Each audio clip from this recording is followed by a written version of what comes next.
Once on a beautiful spring day, Chulabodhi was stitching his rags while his beautiful wife was meditating under a tree. The gardens were in full bloom, the cuckoos were singing, and the soft and silky wind was spreading the aroma of the fully blossomed flowers. The king of the country stopped after seeing them while passing by. He was attracted in particular to the woman's curved beauty, which was visible through her birch attire. The king had a desire to kidnap her right away.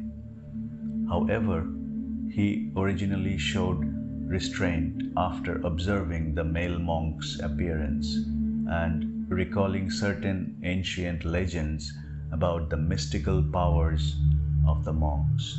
So, in order to test the monk's power, he asked him how he would protect the woman from an attack by an intruder or a wild animal.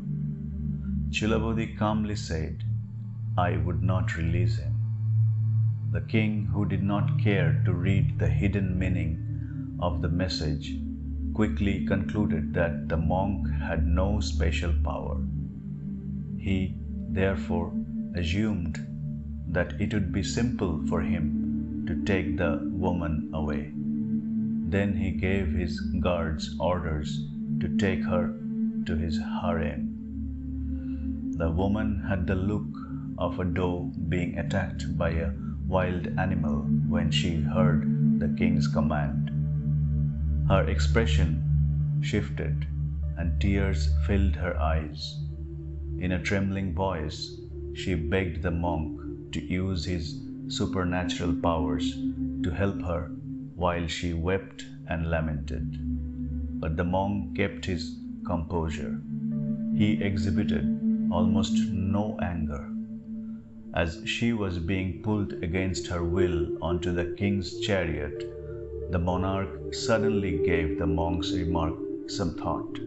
He asked the monk to explain who he referred to as him in his answer, since he could not understand the actual meaning of his reply. By him I mean anger, which is like fire and springs from a piece of wood to destroy that very wood, the monk said. In the same way, anger that erupts from a wrong notion damages the source of the anger, the individual.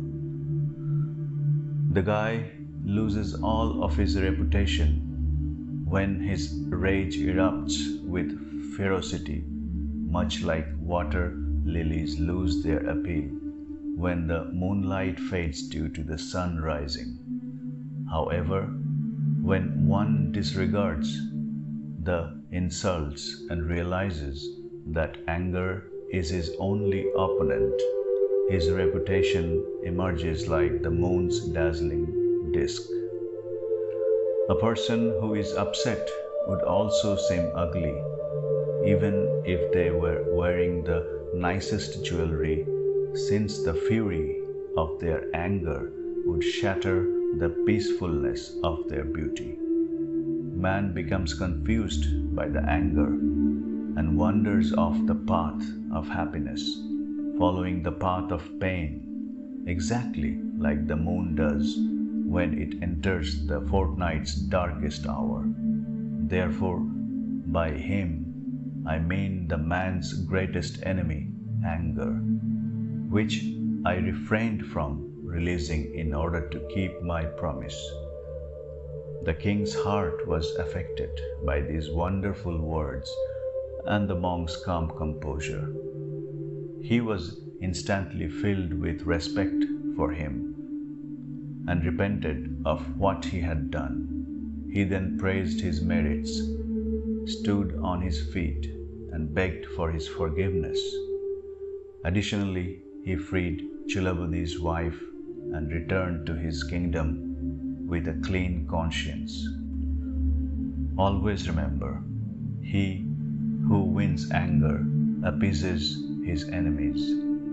Whoever loses his temper only burns himself. Make life simple. Be happy always.